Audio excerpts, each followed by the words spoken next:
Is there such a thing as just war? Many people have strong opinions on this topic, and today we'll be discussing the pros and cons of both sides. Let's start with the somewhat extreme position that is absolute pacifism.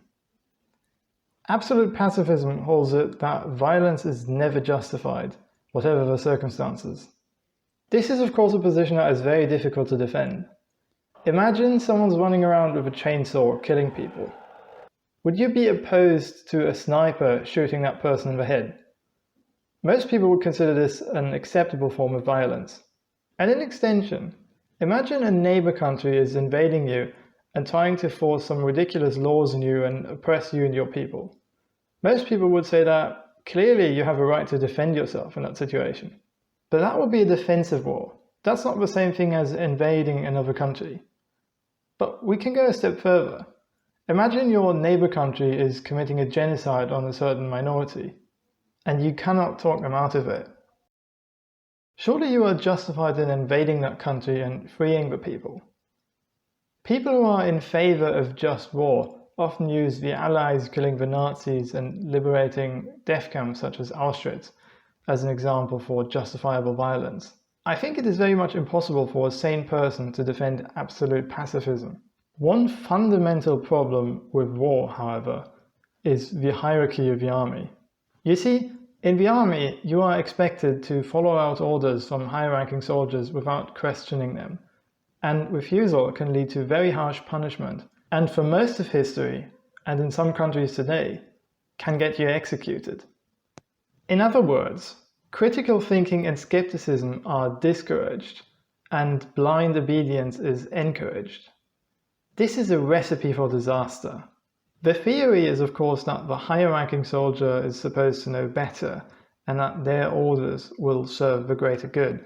This might well be the case to a certain extent, but there are always some soldiers who aren't qualified for their rank and who will not listen to advice from lower-ranking soldiers on principle, leading to ludicrous suicide commandos.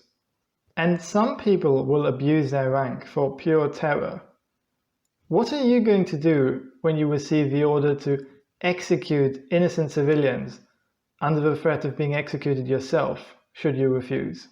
I have talked in another video about how you are supposed to shoot the person giving the order, but because that will almost certainly seal your own death sentence, nobody's ever going to do it. The vast majority of soldiers who ever found themselves in this awful moral dilemma ended up killing the civilians. And the legality of such an order doesn't change much either. When you are threatened with death, you won't be particularly concerned about whether or not that order was legal. The hierarchy of the army simply cannot be defended on a moral basis. You have to have the possibility of refusing an order if you think that it's a bad idea. Another problem is that massacres on civilians are inevitable in any war that lasts a bit longer. There are always soldiers who get hurt or traumatized, and some of them act based on their feelings rather than common sense. These people will seek revenge, and often their victims are innocent civilians who have nothing to do with the war. This will of course infuriate the enemy, who will then seek revenge on your people, and this will just pile up and get worse and worse. If you argue for a just war, by extension, you must also argue for the enemy being in the wrong, and that people on the other side ought to refuse fighting. The problem here is that the enemy will be told that you are the villain, and in most cases, there's at least some truth to some of their claims.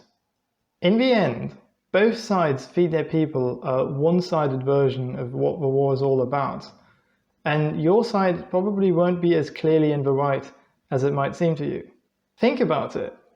Was it just a lucky coincidence that you were born on the right side, or is there more playing into it? Another major criticism I have for the just war theory is that people always look back at wars they won as if success had been guaranteed from the very beginning. The truth is, if you don't achieve your objective, you are just causing a whole bunch of additional suffering on top of the suffering that would have happened with or without the war, as is shown by the war in Afghanistan. You see, you can claim that the Red Army was justified in violently liberating Auschwitz, to stick to one example. And of course, I would totally agree with you. But the problem is that the liberation of Auschwitz was just one part of a huge war, a war that meant millions of fatalities, war crimes on both sides, a miserable standard of life for everyone except the very elite.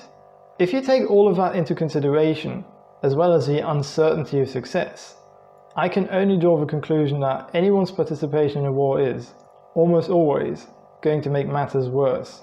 But just declaring that war is bad and that we ought to refuse to go isn't good enough either. After all, resignation and just allowing an evil system to flourish is going to be quite bad in its own way.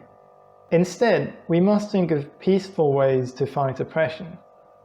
One key element here is information.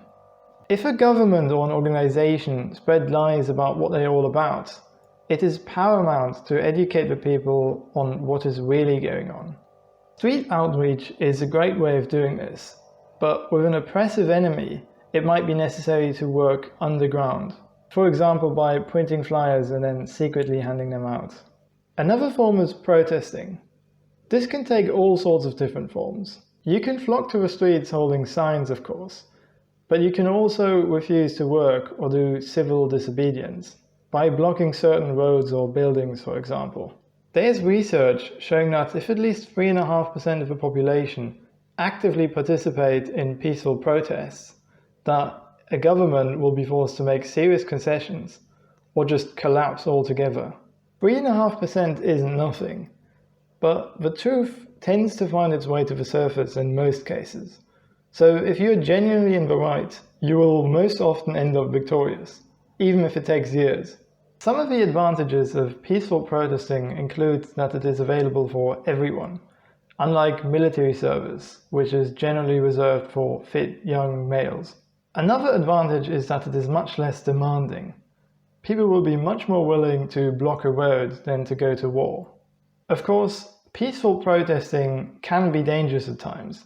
There have been enough cases of governments shooting at peaceful protesters, for example. But if you compare that with warfare, you're much better off. And losing has much less severe consequences if your protest was a peaceful one. In conclusion, I think violence can be justified in some situations, but those situations are much rarer than most people think, and it pretty much never extends to going to war.